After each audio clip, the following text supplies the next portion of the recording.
बच्चों, आज मैं आपको पाठ 12 क्रिया समझा रही हूँ। क्रिया किसे कहते हैं? किसी कार्य का करना या होना क्रिया कहलाता है। जैसे बच्चा पलंग से गिर गया क्रिया है। क्रिया का अर्थ होता है कार्य का होना या करना।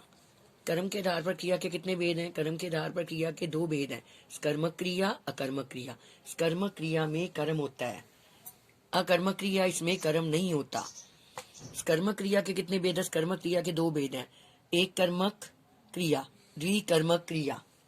एक कर्मक में एक कर्म होता है, द्विकर्मक में 2 कर्म होते हैं। रचना के आधार पर क्रिया के कितने भेद हैं? रचना के आधार पर क्रिया के 4 भेद हैं, संयुक्त क्रिया, नाम धातु क्रिया, प्रेरणार्थक क्रिया, पूर्वकालिक क्रिया।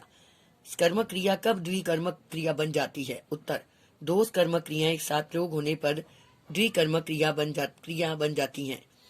धातु क्या है? क्रिया का मूल रूप धातु कहलाता है, जैसे बोल, पढ़, घूम आदि।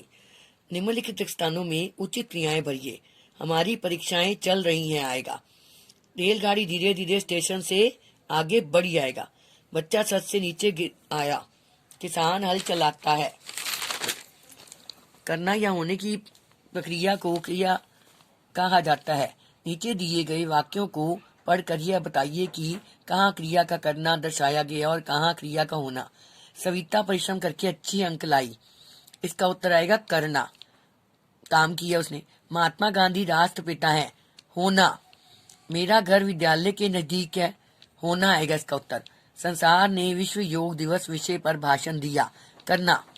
कल हमारा परीक्षा परिणाम घोषित होगा, होना। दीपावली के अवसर पर बाजार सजा था, होना। कुछ बच्चे पौधे लगा रहे हैं, करना।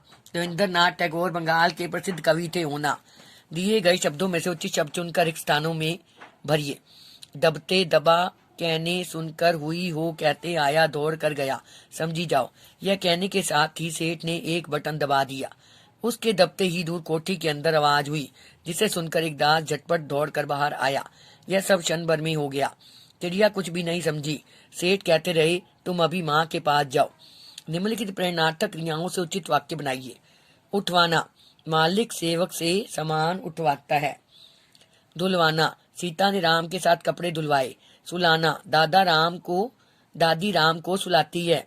खिलाना, श्याम ने रामू को आइसक्रीम खिलाई। लिखवाना, पिताजी राम से पत्र लिखवा रहे हैं।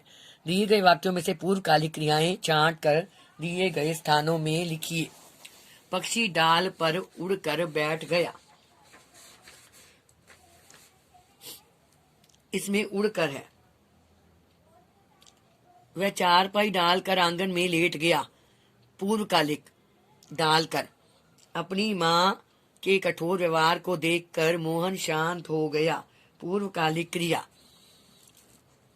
बच्चा थक कर सो गया, थक कर। दादी ने हंसकर समझाया, हंसकर। अब पत्र। छोटे भाई को फिजूल खर्ची से बचने की सलाह देते हुए पत्र।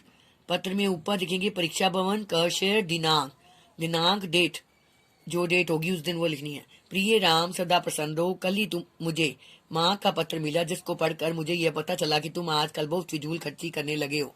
तुम आए दिन चाट पकौड़ी खाने बाहर जाते हो और इधर की चीजें खरीदने में पैसे व्यर्थ करते हो।